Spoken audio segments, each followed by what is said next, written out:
오늘은 여기 미국에서는 Mother's Day, 한국에서는 어버이날 혹은 어버이 주일입니다.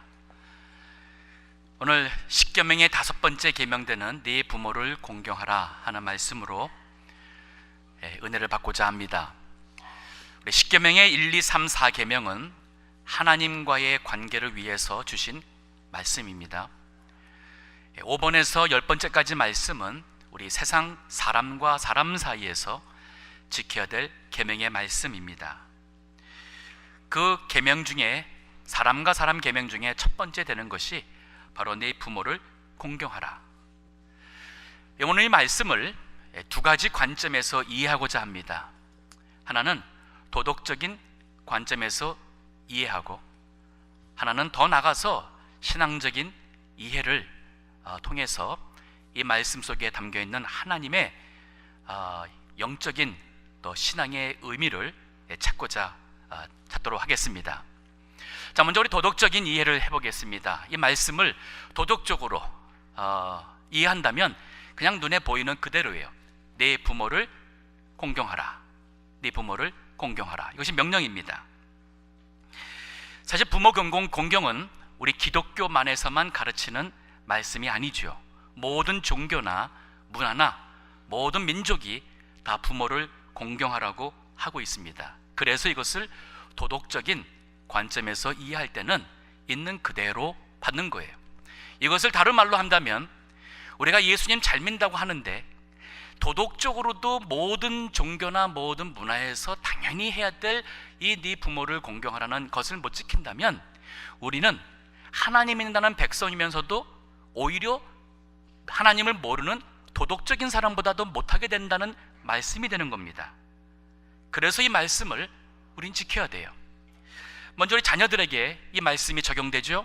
공경이라는 이 단어, 다른 말로 표현하면 경애입니다. 다른 말로 하면 존중하라는 말입니다. 이것은 하나님을 경외하다 할 때에 쓰였던 단어와 같은 단어예요. 하나님을 우리가 경외하고 하나님을 높이는 그러한 공경하는 마음과 우리가 부모님을 향하여 공경하는 경외하는 마음은 같다는 말입니다. 여기 네 부모, 아버지와 어머니, 먼저는 나를 낳아주신 아버지와 어머니겠지만은 더 넓게는 할아버지, 할머니도 포함하고, 더 넓게라면은 재혼하신 아버지나 어머니도 포함할 것이고, 더 넓게면은 우리 신앙 안에서의 아버지와 같고 어머니 같은 분도 포함하고 있습니다. 또 모든 어른들을, 교회에서나 어른들을 다 포함하며 성경에서는 여러 군데에 이러한 노인을 향하여 경의를 표하라는 말씀이 있습니다. 자, 이 말씀 속에 경외하라는 그 말은 순종의 의미가 있습니다. 에베소서 6장 1절 2절의 말씀 읽어주시기 바랍니다. 자녀들아, 너희 부모를 주 안에서 순종하라. 이것이 옳으니라. 내 아버지와 어머니를 공경하라. 이것이 약속 있는 첫 계명이니. 네, 여기 보니까 공경하라 하는 말씀 이전에 주 안에서 순종하라 그랬고, 더 나가서 내 부모를 공경하라. 이 공경하라는 말씀 속에는 부모님을 공경하니까 그분들의 말을 들으라는 얘기예요. 그러니까 순종한다는 것과 공경한다는 것은 함께 가게 되어 있습니다. 디모데전서 5장 4절 8절의 말씀 보면은 성경에서도 효도하라고 말씀이 우리에게 주신 명령이 있어요. 읽어주세요. 만일 어떤 과부에게 자녀나 손자들이 있거든 저희로 먼저 자기 집에서 효를 행하여 부모에게 보답하기를 배우게 하라. 이것이 하나님 앞에 받으실 만한 것이니라. 네, 자, 여기 어떤 과부라는 거 보면은 생활 대책이 없는 어르신이 있어요. 그 노인이 있으면은 교회에서 구제하고 또 사랑을 베풀어야겠죠. 근데 교회에서 하기 이전에 자녀나 손자들이 있거든. 자, 손자라면은 할머니가 되는 거예요. 믿는 가정에 교인이라면 교회가 뭐를 해주기 이전에 먼저 자녀와 손자가 있다면 먼저 자기 집에서 효도하도록 행하여 부모에게 보답하기를 배우라 그랬습니다. 우리 믿는 사람들 효자해야 됩니다. 또 효녀야지 돼요. 또 할아버지 할머니, 우리가 영어 못한다고 또 나이 많아서 대화가 안 된다고 업신여기지 말고 우리 할아버지 할머니까지도 잘 효도하는 것이 하나님 말씀에 옳습니다. 8절 계속 읽어주세요. 누구든지 자기 친족 특히 자기 가족을 돌아보지 아니하면 믿음을 배반한 자요 불신자보다 더 악한 자니라. 자기 가족을 돌아보지 않으면 믿음을 배반했다 그랬습니다. 아무리 믿음 좋은 척해도 자기 가족을 돌보지 않는 사람은, 특별히 부모님을 업신여긴 사람은 믿음을 배반한 사람입니다. 그리고 불신자보다 더 악하다고 그랬어요.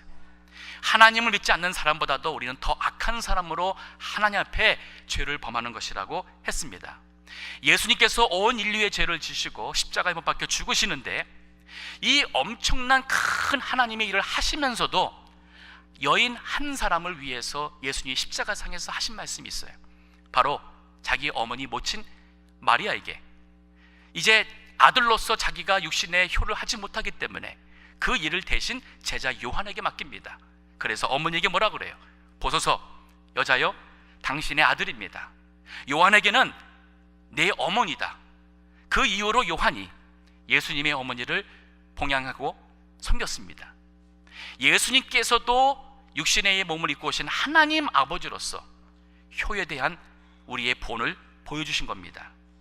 그래서 우리 성도들은 오늘의 어버이날, 특별히 어머니날, 이날만 그야말로 이 사랑 표현하지 마시고 정말 중심에서 부모님 살아계실 때에, 또 할아버지 할머니 살아계실 때에, 또 교회의 어른이나 또 믿음의 스승이나 여러 참 어른들에게 사랑과 공경을 마음을 품고 사셔야 돼요.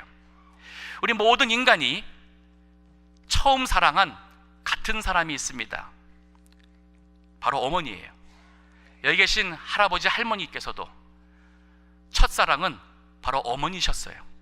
태어나자마자 어머니의 젖을 먹으며 어머니의 품속에서 처음 사랑을 느꼈고, 그리고 그 어머니를 우리가 마음에서 사랑하며 의지하며 자랐습니다. 그 어머니의 마음은 바로 하나님의 사랑에 가장 가깝다고 할 수 있을 만한 그러한 사랑이지요. 어머니의 마음이라는 그 노래가 있지요. 그 가사를 한번 좀 제가 읽어드리겠습니다. 아시는 분이 있겠지만은 우리 한번 다시 한번 우리가 이렇게 사랑하고 공경해야 될 우리 어머니를 생각하면서 들어보시기 바랍니다. 나실제 괴로움 다 잊으시고 기를제 밤낮으로 애쓰는 마음, 진자리 마른 자리 가라앉으시며 손발이 다 닳도록 고생하시네. 하늘 아래 그 무엇이 넓다 하리요. 어머니의 사랑은 희생은 가히 없어라. 어려서 안고 업고 달래 주시고 자라선 문 기대어 기다리는 마음, 알을 싸 그를 뗄싸 자식 생각에 고우시던 이마 위에 주름이 가득. 땅 위에 그 무엇이 높다 하리요. 어머니의 정성은 그지 없어라. 사람의 마음 속엔 온 가지 소원, 어머니의 마음 속엔 오직 한 가지. 아낌없이 일생을 자녀 위하여 살과 뼈를 깎아서 바친 마음. 인간의 그 무엇이 거룩하리요. 어머니의 사랑은 지극하여라. 효도하십시다. 아버지 어머니를 사랑하시고 그리고 표현하십시다. 우리 젊은 분들에게 실질적으로 얘기한다면 부모님이 멀리 계시면은 정기적으로 전화하세요. 그리고 찾아뵐 수 있으면 가능한 한 자주 찾아뵈십시오. 그리고 용돈 드리세요. 어머니가 정부에서 웰페어 탄다고 계산해보고는 엄마 충분하겠다 하지 마시고 자식에게 천부 쓸 때에 그래도 부모님 위해서 몇백 불이라도 쓰시기 바랍니다. 지나고 나면 다 후회하실 겁니다. 그리고 본인이 할머니가 되고 할아버지가 되면 바로 무슨 마음인지 잘 아실 거예요. 그리고 그러한 모습을 보여준다면 바로 그 자녀가 그 어머니와 아버지를 이 다음에 효도하실 겁니다. 자, 이 부모를 공경하라는 말씀을 역으로 생각하겠습니다. 이건 자녀에게만 준 거라고 생각하시면 안 됩니다. 왜냐하면 공경이라는 단어는 요구한다고 되는 게 아니에요. 돈으로 살 수 없는 게 공경입니다. 공경은 마음에서 우러나야 돼요. 부모를 공경하고 싶은데, 부모를 공경하고 싶지만은 공경할 수 없는 그러한 아버지라면, 어머니라면, 그러한 부모를 둔 자식의 마음은 그만큼 더 아픈 겁니다.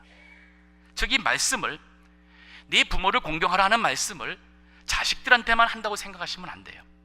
자식들이 그렇게 할 수 있도록 부모가 할 수 있는 게 무엇일까? 즉, 공경받을 수 있는 부모가 되라는 얘기예요. 제가 몇 가지 생각해 봤습니다. 첫 번째, 신앙과 인격의 소유자가 되셔야 돼요. 즉, 우리 자녀들 앞에 우리의 신앙이 진짜 신앙인의 모습으로 보여져야 한다는 얘기예요. 그 신앙이 입으로 교회만 가는 것이 아닌 바로 우리의 부모의 인격이, 그 마음 씀씀이나 생각이 바르고 선하고 베풀고 진실하라는 얘기입니다. 두 번째는 뭐냐면 신앙과 행동이 같아야 돼요. 자, 신앙과 인격은 우리의 됨됨입니다. The being. 그러면 거기서 나오는 것은 신앙과 행동이에요. The doing. 즉, 이 진짜 신앙 때문에 우리의 됨됨이나 우리의 행하는 것이 이게 진짜야 돼요. 그런 부모를 아들과 딸은 존경하고 싶을 것이고 존경합니다. 그러기 위해서는 자녀들과의 관계, 약속을 지키세요. 우리 아이들이 존경할 수 있을 만큼 그러한 행동의 본을 보이셔야 됩니다. 자녀들이 공경할 수 있는 세 번째 부모의 모습은, 자녀들이 잘못해도 부모의 기대에 모자라도 섭섭해하지 마시고, 그렇다고 그것을 원망하지 마시고, 잔소리 그리고 책망으로 이어지지 않도록 하셔야 됩니다. 때로는 이해가 안 갈 수 있어요. 다릅니다. 세대 차이니까. 근데 다르다 해서 항상 틀리다고 생각하지 마세요. 제가 어렸을 때 자라면서 왼손으로 밥 먹으면 야단 먹었어요. 왼손잡이는 야단 먹었어요. 심지어는 왼손으로 글을 쓰면 야단 먹었습니다. 막대기 가지고 오른손을 쓰라고 눈물 찔찔 흘리면서 안 되는 그 오른손을 쓰는 애들 제가 봤었어요. 아니, 왼손잡이로 태어났는데 왜 왼손으로 밥 먹는 게 잘못됐나요? 이거는 옛날에 우리 한국적인 관념에서는 오른손으로 밥 먹는 게 옳다고 생각했어요. 하지만 지금 세대는 그렇게 왼손 오른손을 가지고 오른손이 옳고 왼손이 틀렸다는 그것은 잘못된 얘기예요. 아직도 그렇게 생각한다면 그건 세대 차이고, 세대 차이라는 뭐냐면, 죄송하지만 우리 어른 세대가 젊은 세대의 다른 것이 틀렸다고 생각하기 때문에 세대 차이를 나쁘게 보는 거예요. 다 그렇지 않습니다. 거기서 나오는 얘기가 잔소리예요. 거기서 나오는 책망은 바로 자녀들이 아버지와 어머니와의 대화를 하기 싫어해서 멀리하게 될 것이고, 대화가 줄어들수록 관계는 멀어지게 될 것이고, 그러한 자녀는 부모님을 존경하기 힘들어집니다. 그런데 부모 입장에서 성경이 뭐라 했느냐? 네 부모를 공경하라 했느냐? 순종하라 했지 않느냐? 순종해라. 애들이 맞고 눈물 흘리면서 원하는 대로 하지만은 마음속에는 부모를 향한 공경이 우러나지 않습니다. 그 때문에 이 말씀을 우리 자녀들이 잘 지켜서 복받게 하고 싶다면 우리 부모님들이 자녀들에게 존경할 만한 그러한 부모가 되셔야 돼요. 작은 일에 감사하세요. 고마워하세요. 생각을 바꾸세요. 더 나쁜 케이스도 있는데 이 정도면은 내 아들 참 괜찮아. 참 됐어. 어떤 아버지가 고등학생 아들이 있습니다. 그 아들이 점수를 잘못 받아왔어요. 그리고는 아버지한테는 얘기가, 아버지 제가 이번에 성적을 너무 나쁩니다. 저 같은 아들 둔 아들 부끄럽지요. 근데 아버지가 훌륭한 분이에요. 이렇게 말했어요. 야, 공부 못하는 아들 뒀다고 부끄러워하는 아버지라면 그 아버지가 부끄러운 사람이지. 나는 네가 공부를 잘했든 못했든 너는 내 아들이고 나는 너를 훌륭하게 생각한다. 말 한마디가 똑같은 사건이지만 바로 자녀들 마음속에 부모님을 공경한 마음을 가져오는 겁니다. 항상 입 바른 소리만 한다 그래서 앞으로 공부 잘해, 그래서 TV 보지 말랬잖아, 컴퓨터 하지 말랬잖아, 다음부터 뭐 이런 식의 우리 너무 1차적으로 한다면 아이들이 벌써 엄마 아빠 입에서 나오는 뻔한 얘기를 알아요.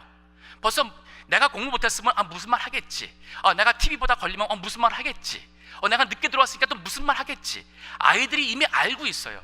이제는 그런 뻔한 말 하기보다는 좀 더 우리 자녀들에게 존경받을 수 있는 우리 아이들의 마음을 헤아리시고 그리고 말할 수 있기를 원합니다. 자, 우리 본문의 말씀에 우리 도덕적으로 이해했어요. 명령은 네 부모를 공경하라. 근데 흥미로운 것이 오늘 본문의 말씀 하반절에 보니까 하나님께서 이렇게 말해요. 그리하면, 즉 결과입니다. 너의 하나님 나 여호와가 내게 준 땅에서, 이거는 하나님께서 약속하신 땅 가나안이죠. 문자적으로는 더 말한다면 하나님께서 약속하신 그 축복의 삶이에요. 그 환경입니다. 내 생명이 길리라 그랬어요. 내 생명이 길리라는 이 말씀 속에는 형통함이 있어요. 형통한다. 물론 문자적으로는 장수라는 의미가 있습니다. 그래서 이걸 도덕적으로 본다면, 문자적으로 본다면 이 약속은 바로 형통함과 그리고 장수예요. 그만큼 하나님께서 정말 우리가 부모님을 마음속에 공경한다면 우리의 인격이 그렇게 자녀들의 인격이 형성되겠고, 그러한 건강한 가정에서 자란 자녀라면 아마 공부라든지 사회 나가서라든지 대인관계나 모든 것이 다 원만하게 되겠죠. 아마 통계적으로 볼지라도 아마 그러한 자녀라면 형통하고 성공하고 그리고 비교적 장수하는 삶을 살 것이라고 봅니다. 자, 이 본문의 말씀을 언급한 다른 구절이 또 있어요. 그 에베소서 6장 3절입니다. 읽어주세요. 이는 네가 잘되고 땅에서 장수하리라. 여기 보니까 네가 잘된다 그랬어요. 예, 이게 바로 형통이죠. 제가 말한 형통입니다. 네가 잘된다, 그리고 땅에서 장수한다. 더 나가서 우리 또 신명기 5장 16절에도 이 말씀이 있습니다. 너는 너의 하나님 여호와의 명한 대로 내 부모를 공경하라. 그리하면 너의 하나님 여호와가 내게 준 땅에서 네가 생명이 길고 복을 누리리라. 자, 여기서 보면은 네 땅에서 내 생명이 길고, 이거는 이미 있었던 얘기죠. 그 다음에 보니까 복을 누린다 그랬어요. 그러니까 복을 주시겠다는 얘기예요. 복. 누구에게? 정말 부모를, 어른을 공경하는 사람에게 하나님께서 복 주신다 그랬습니다. 자, 성경에도 그러한 케이스가 있습니다. 제가 야곱 집하고 다윗 집을 통해서 설명해 드리겠습니다. 다윗 하면 우리가 다 좋게만 생각합니다. 정말 믿음의 훌륭한 사람. 하지만 다윗의 가정은, 특별히 노년의 다윗의 가정은 풍지박살이었어요. 성경에 보면은 다윗의 큰아들 암논이 다윗의 딸 다말을, 자기 여동생이죠, 강간을 합니다. 그리고는 내팽개쳤어요. 아마 다멜은 그 이후에 우울증과 평생 불행하게 살다가 죽었을 겁니다. 이 일을 통해서 또 다른 동생 압살롬은 이것을 분을 품고 있다가 2년 후에 자기 형 암논을 살해해 죽입니다. 다윗의 가정에서 자녀들이 강간하고 살인하고, 더 나아가서는 이 압살롬이 몇 년 후에 아버지를 왕에서 몰아내서 그리고 자기가 왕이 되고자 반란을 일으킵니다. 전쟁을 통해서 아버지 다윗을 죽이려고 싸워요. 다행히도 그 싸움에서 아버지 다윗이 죽지 않고 오히려 아들 압살롬이 죽어요. 다윗은 하루아침이 아니죠. 다윗의 가정에 웬 이렇게 일이 생겼어요. 아들 둘이 죽었습니다. 딸 하나는 강간당했습니다. 완전 가정이 풍지박살 났어요. 왜 이렇게 됐을까요? 암논이 다말을 강간하는 그 일 바로 전장에 보게 되면 다윗이 우리아의 아내 밧세바를 강간합니다. 범합니다. 불륜을 행했습니다. 그것을 은폐하고자 우리아의 남편, 밧세바의 남편 우리아를 살해합니다. 자녀들이 내 아버지가 다른 집 아줌마를 성적으로 범하고 그거를 숨기려고 그 남편을 다른 사람 돈을 써서 죽였고 그것이 드러났습니다. 이제 닥스는 할 수 없이 그 여자를 다시 나홀이 두 번째 엄마로 데리고 왔어요. 우리 자녀들이 아버지를 존경할까요? 존경은 요구한다고 되는 게 아니에요. 다윗은 왕이라 할지라도, 다윗은 하나님 앞에 그렇게 훌륭한 믿음의 사람이라 할지라도 자식들의 마음은 그렇게 얻을 수 없습니다. 그렇기 때문에 자식이 이길 수 없어요. 그렇기 때문에 그 자녀들이 아버지를 향한 불신과 존경심이 없기 때문에 반항이 그렇게 나온 겁니다. 역으로 우리 야곱의 가정을 보겠습니다. 우리 야곱 하면은 다 일단은 그 사람은 야비하고 수단가고 꽤 많고 속이고 거짓말쟁이고 우리 나쁜 것만 많이 생각해요. 진짜 젊어서는 그랬습니다. 그래서 또 얻은 아내 둘 그리고 첩 둘, 네 여인에 의해서 아들만 12를 낳았어요. 성경의 창세기 보게 되면 어떻게 됐습니까? 그래서 형제들이 싸웠습니다. 야곱은 인격적으로나 모든 면에서 참 바른 분이 아니었어요. 그래서 자기가 좋아하는 사랑하는 아내에게서 난 아들만 또 사랑했고, 그러다 보니까 다른 형제들이 그를 편애하는 것을 시기했고, 어떻게 됐어요? 이 가정이야말로 풍지박살 났어요. 형들이 동생 요셉을 죽이려고 하다가 종으로 팔았습니다. 그래 요셉은 없어졌어요. 어떻게 보면 이 시점에서는 가정이 풍지박살 났죠. 근데 세월이 흘렀습니다. 달라졌어요. 뭐가 달라졌어요? 이제 그 요셉 말고 베냐민, 그 베냐민을 아버지는 특별히 사랑하는데 그것을 자녀들이 아버지를 원망하지 않아요.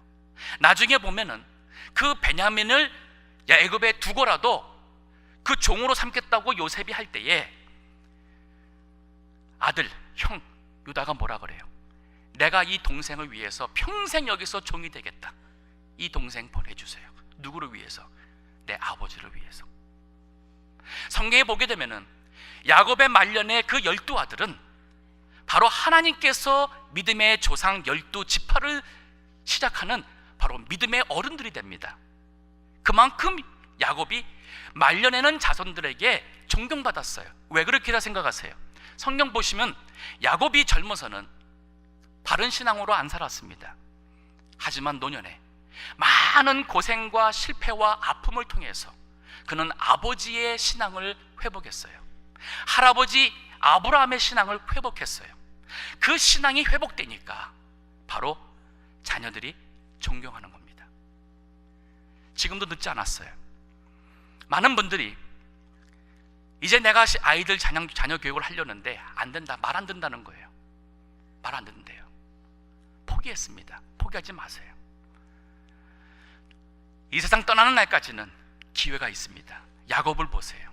야곱도 많은 실수와 실패했습니다. 그러나 그가 진짜 하나님의 사람이 되니까, 정말 하나님을 경외하는 사람이 되니까 자녀들이 그 할아버지를, 그 아버지를 공경했어요.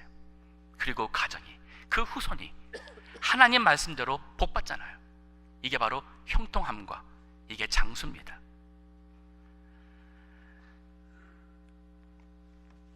자, 이런 관점에서 이제 신앙으로 넘어가겠습니다.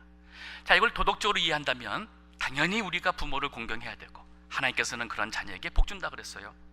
자, 이거를 우리 신앙적으로 이해할 수 있습니다. 단순히 도덕적인 것을 넘어섰어요. 즉, 이 말씀 속에 네 부모를 공경하라는 말씀 속에는 사실은 하나님이 의도하셨던 더 신령한 의미가 있고 여기에 믿음의 의미가 있어요.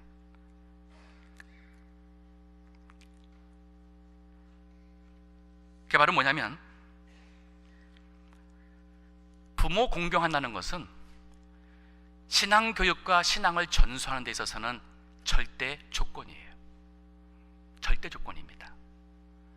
유대인들은 1, 2, 3, 4계명은 하나님을 경외하는 하나님과의 관계법, 나머지 6, 7, 8, 9, 10 이 5계명은 사랑관계인데 이 두 가지를 잘하기 위해서는 가운데 있는 이 5번째, 내 부모를 공경하라는 이 말씀이 연결고리라고 그래요. 중요하다는 겁니다. 즉, 가정에서 부모님을 통하여 자녀들이 여호와께서 우리 하나님이시다, 우리는 여호와 하나님을 믿는 가정이다. 하나님의 말씀을 가르칩니다. 이 아이들이 그 아버지와 어머니 통해서 말씀 교육을 받고 자라서 그 부모님의 신앙을 부모님이 돌아간 후에도 계속 이어가는 것이 이게 바로 신앙 전수예요. 하나님이 여기서 주시는 내 부모를 공경하라는 이 말씀 이면에는 하나님께서 부모들에게 이 신앙이 이루어지도록 자녀가 부모를 공경하는 일이 이루어지도록 신앙 전수를 하라는 의미가 있는 거예요. 이거를 위해서는 바로 자녀가 부모를 공경하는 것이 절대 조건이에요. 루터는 그래서 부모를 하나님의 대리자라고 그랬어요. 즉 가정에서 부모라는 위치는 하나님을 보여주는 지금 대리자예요. 하나님을 대표하는 사람이라는 말입니다. 자, 이 말씀이 이 신앙적인 이해에서 이 말씀을 명령은 신앙을 전수하라는 말씀이에요. 신앙을 전수하라. 이 신명기 6장 펴주시기 바랍니다. 신명기 6장 4절의 말씀부터 좀 보겠는데 제가 읽으면서 설명을 해드리겠습니다. 왜냐하면 이 구절은 유대인들이 4,000년, 아브라함 때부터는 4,000년이고 또 모세 때부터는 3,400년 동안 믿음을 지키오며 살아왔던 그 원동력 비결이 어디 있느냐? 바로 이 구절이에요. 신명기 6장 4절에 보니까 이스라엘아 들으라. 즉 하나님의 말씀, 하나님의 백성은 들으라. 우리 하나님 여호와는 우리 오직 하나인 여호와시니 너는 마음을 다하고 성품을 다하고 힘을 다하여 내 하나님 여호와를 사랑하라. 오늘날 내가 네게 명한 이 말씀을 너는 마음에 새기고 그랬어요. 여기 너가 누군가요? 자녀가 아니에요. 아버지입니다. 아버지예요. 하나님께서 아버지에게 명령하는 겁니다. 나는 여호와다. 오직 하나인 하나님이다. 먼저 신앙이 우리 여기 계신 부모님들, 특별히 아버지, 내가 믿는 하나님이라는 것이 분명해야 돼요. 교회 나온다 그래서 진정한 신앙인 아니에요. 정말 여호와 하나님의 아들 예수 그리스도를 믿는 이 진짜 신앙이 있어야 돼요. 예수는 하나님의 아들이시다, 구세주시다. 이 신앙에서 그 다음에 뭐냐면은 마음을 다하고 성품을 다하고 힘을 다하여 너 하나님 여러분을 사랑하였어요. 사랑한다는 것은 진짜 신앙이에요. 부모님에게 여호와 하나님을 사랑하라. 그리고 그 다음 절 보세요. 6절에 보니 오늘날 내가 네게 명하는 이 말씀을 너는 마음에 새기고, 부모님 마음속에 이 말씀이 있으란 얘기입니다. 즉 오늘 이 신앙적 관점에서 이해로서 이 명령, 신앙 전수라는 것이 이루어지기 위해서는 먼저 부모님이 참 신앙의 소유자가 돼야 한다는 말이에요. 우리가 믿는 여호와를 알고 그 하나님을 진짜 사랑하고, 그리고 그 말씀, 하나님의 말씀이 부모님 마음 속에 있어야 돼요. 그 말은 부모님이 성경을 알아야겠죠. 그 말은 부모님이 교회 생활 열심히 잘해야겠죠. 말씀이 있어야 돼요. 그리고 나서 신명기 6장 7절을 보세요. 내 자녀에게 부지런히 가르치며, 그리고 나서 부름이 갇히는 거예요. 아버지 어머니는 교회도 제대로 안 나가고 말하는 것이 다 세상적인 것떠한 그런 세상적인 그 아버지와 똑같이 공부 잘해라, 좋은 대학 가야 된다, 학교에 무슨 일이 있으면은 글쎄 그래 학교 가야지, 이번 주 교회 못 가겠구나. 제가 아는 목사님, 제가 이름 대면 아마 여기 있는 분이 거의 많이 아시는 그런 유명한 분이셔요. 교회 목회를 한국에서 참 잘하시고, 목사님께서도 그 주일 성수에 대해서 굉장히 강조하시더라고요. 그분은 소위 교단은 보수 교단이 아닙니다. 통합 측이니까. 근데 그분이 이런 말씀하셨습니다. 주일 지키는 것은 11조와 같다. 우리가 수입의 10분의 1을 하나님 것을 하나님께 드린 것 같이 주일을 지키는 것은 우리의 시간을 하나님께 드리는 것이다. 그러면서 그분이 하신 말씀이, 우리 아이들이 학교 다닐 때에 수학여행 간다고 할 때 제가 보냈을까요? 안 보냈을까? 그러더라고요. 하신 말씀이 보냈대요. 보냈는데 선생에게 편지를 썼습니다. 내 아들은 토요일날 저녁까지 집으로 돌려 보내주세요.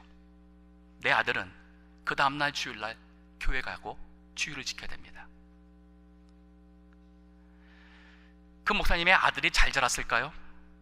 잘 자랐습니다. 바르게 훌륭하게 잘 자랐습니다. 이게 진짜 신앙이에요. 교회 10년 20년 평생 신앙생활 한들 학교에 무슨 일 있으면은 교회는 항상 두 번째 세 번째, 돈 되는 일 있으면은 신앙 양심 쓰지 않고 거짓말하고 수단 방법으로 살아가는 모습 우리 아이들이 보면서 하나님 살아계시다고 보지 않습니다. 여기 부지런히 가르치라는 것 입으로만 하는 게 아니에요. 몸소 보여줘야 됩니다. 계속 봅니다.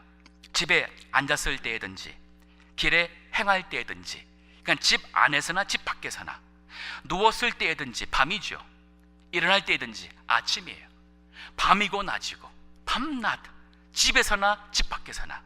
이 말은 언제든지 어디서든지 기회가 되는 대로 신앙에 영향을 끼치는 부모가 되라는 얘기예요. 제가 자라면서 어느 어머니 날려서 저도 제가 지난 과거를 많이 생각해 봤습니다. 제 받은 가장 큰 은혜는 바로 믿음의 유산인 것 같아요. 제 어렸을 때 기억이, 어머니께서 저를 업고 주일뿐 아니라 수요예배, 새벽예배 저를 업고 가신 기억이 납니다. 그럼 예배 때는 저를 무릎에 놓고 예배 드리셨죠. 찬송 부를 때에 같이 봤습니다. 그리고 자다가 깨면은 예배당이었어요. 저녁에 자기 전에 같이 기도하자. 기도하기 싫어서 막 장난치고 막 그러면은 데려다가 타이르면서 손 꼭 잡고 그리고 기도해 주셨습니다. 그 기억이 나요. 평생 잊지 못할 바로 가장 귀한 선물은 스마트폰이 아니에요. 아이패드가 아닙니다. 정말 하나님을 사랑하는 그러한 믿음의 소유자 되신 어머니 모습을 보여주시고 아버지 모습을 보여주세요. 전 자라면서 공부 안 했다고 야단맞은 본 적이 없습니다. 공부 잘해서가 아니에요. 아버지께서 저에게 공부하라는 소리를 한 번도 안 했어요. 제 동생이나 우리 형님에게도 공부하는 소리 못 들어봤습니다. 저녁에 들어오시면 하시는 말씀의 첫 번째는 항상 뭐였냐면 오늘 성경 봤느냐? 오늘 기도했냐? 그거였어요. 항상 관심은 성경 봤냐 기도했냐 있었지 네가 얼만큼 공부 잘했느냐 이거 아니었어요. 제가 오죽 답답했으면 어떤 데 성적이 잘 나왔어요. 좀 보여주고 싶은데 보여달라는 얘기 하나니까 제가 오죽하면 아버지한테 그랬어요. 하루는 아버지 제 성적 잘 나온 저 성적표 보고 싶지 않으세요? 그랬더니 그래 보자. 여기 보세요. 너 잘했네. 다였습니다. 그러나 세상 것보다 성경 봤냐 기도했냐, 신앙의 문제는 더 중요했던 것입니다. 저는 우리 지금 자녀들이, 우리 2세들이 잘 자라야 돼요. 훌륭한 사람으로 자라야 돼요. 여기 부지런히 가르치랬는데 이 신앙 교육을 제대로 하면 훌륭한 사람이 됩니다. 지금 교육의 거의 99%는 다 지성교육입니다. 지적인 교회, 공부 잘하기를 위해서 하고 있어요. 그래서 학원 보냅니다. 아이들이 공부 잘하면 부모들은 기뻐해요. 더 잘해라, 1등 해라. 명문대 들어가기를 기도하고 주입시키고, 그래서 학원 보내고 무슨 하버드 학원이고 뭘 학원이고 거기에 목표 두고 하고 있습니다. 그러나 그 아이들이 어떻게 되는지 아세요? 한국의 그 상담하시는 그분이 쓴 책을 보니까 한국의 아이들이 이렇게 말한답니다. 선생이 그 아이들 잘못했어요. 나쁜 짓 했어요. 데려다가 책망을 하고 때리려고 하니까 그 학생이 하는 얘기가 뭔지 아세요? 선생님, 저 공부 잘해요. 왜 때리려고 그러세요? 공부 잘하면 나쁜 짓 해도 그것이 지나왔던 거예요. 부모님이 오케이 했어요. 그런 사람들이 커서 무슨 얘기 하는지 아세요? 너 내가 누군 줄 알아? 이 말이에요. 바로 코리아네어 회장 딸이 그런 말 했죠. 내가 누군 줄 알고 땅콩을 가져온다고. 이게 바로 무슨 말이에요? 다 지성교육을 했습니다. 똑똑하고 경쟁 속에서 이기기만 바랬던 부모의 어리석은 교육이에요. 이러한 사람은, 똑똑한 아이들은 진짜 나중에 졸업해서 직장 잘 얻습니다. 돈 잘 벌어요. 그러나 효도 안 합니다. 그리고 하나님 경외하지 않습니다. 그리고 그런 사람이 훌륭한 리더가 나오지 않습니다. 훌륭한 리더는 훌륭한 사람이에요. 요즘에 미국 공화당 대통령 후보 나온 트럼프라는 사람 훌륭한 사람 아닙니다. 혹시 이렇게 생각하는 사람 있다면 저 용서해 주세요. 저 개인적으로 그분 훌륭하다고 생각하지 않습니다. 돈 잘 버는 모든 방법 수단으로 살아가고 그리고 도덕적으로 깨끗하지 않은 사람입니다. 민주당 대표 힐러리, 저 그분 훌륭하다고 생각하지 않습니다. 생각하는 사람 있으면 용서해 주세요. 저 개인적인 견해입니다. 그분의 가치관이 저희와 너무 다릅니다. 그분 자기 어떤 야망이 큰 사람이지 훌륭한 사람 아니에요. 진짜 훌륭한 사람이 나와야지만 이 미국 살릴 수 있어요.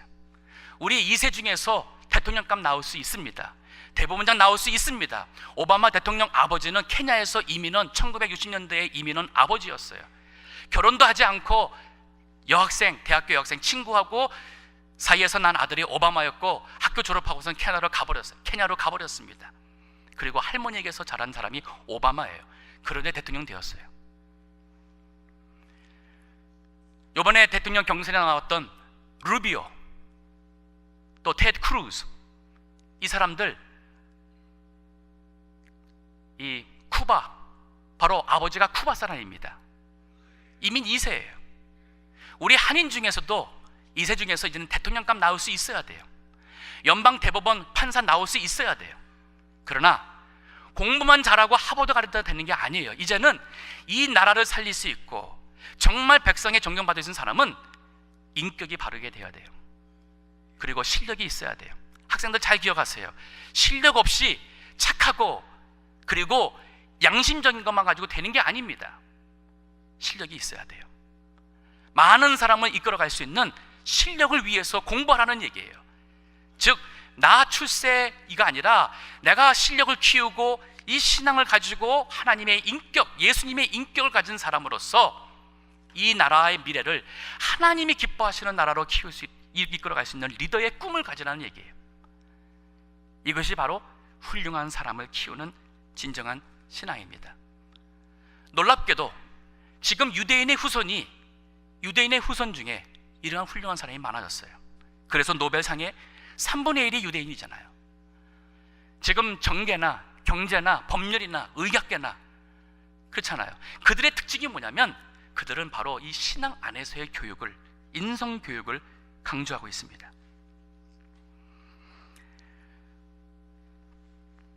자, 우리 여기 그 디도서 2장 3절에서 5절의 말씀, 교회에서도, 가정뿐 아니라 교회에서도 이러한 신앙 전수의 교육이나 또 관계가 있어야 되겠어요. 읽어주시기 바랍니다.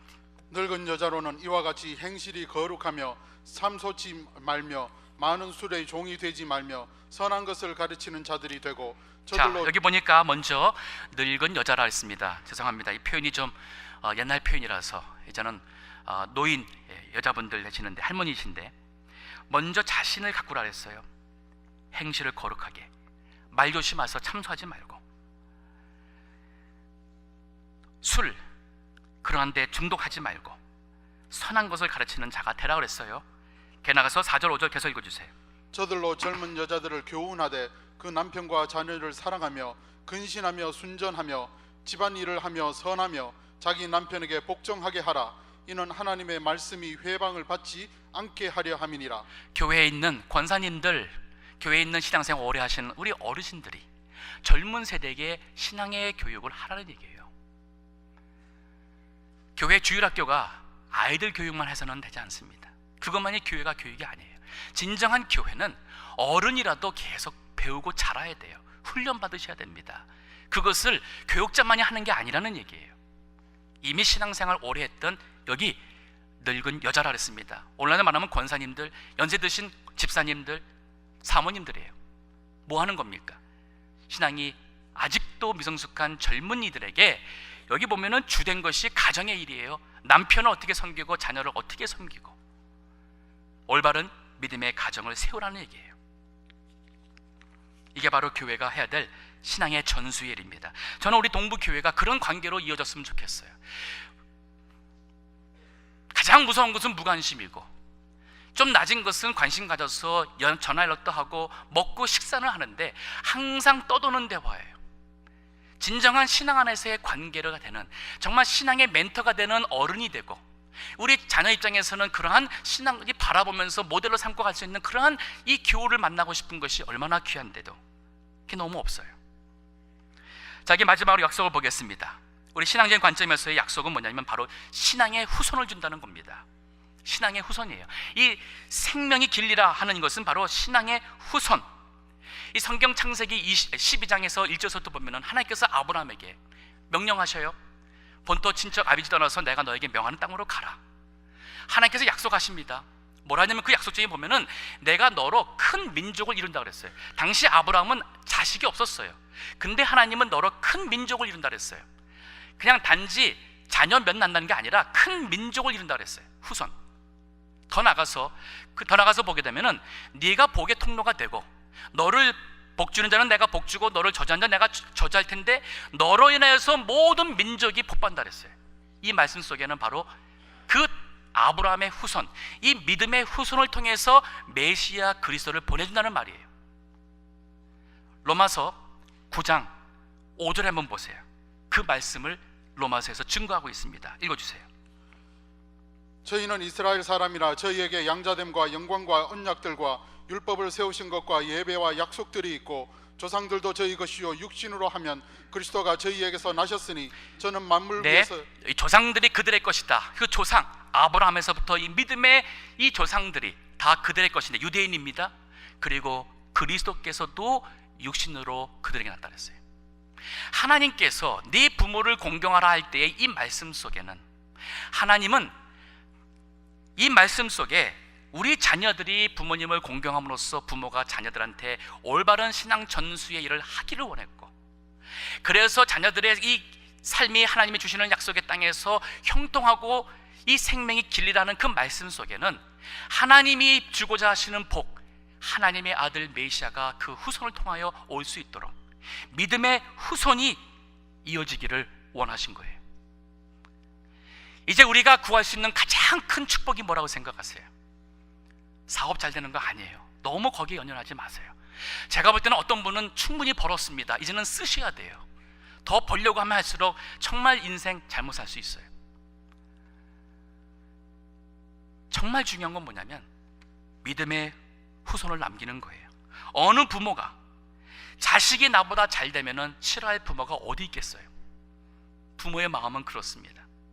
그런데 내 자식뿐 아니라 내 손주들까지도 요 하나님을 경외하며 하나님이 약속하신 복을 받으며 이 후손이 믿음의 가문이 이루어진다는 것, 이건 가장 큰 축복이고 가장 귀한 복이에요. 오늘 말씀, 네 부모를 공경하라, 명령입니다. 선택이 아니에요. 권면이 아닙니다.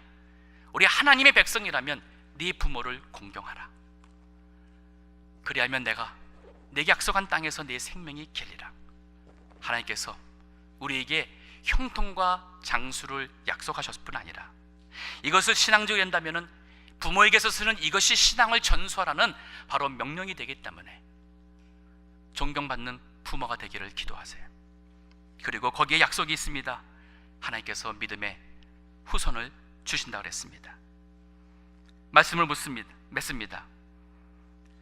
가장 행복한 성공한 사람, 그는 자기 자식에게 존경받는 사람이 아닐까요? 가장 행복한 감사한 사람 누굴까요?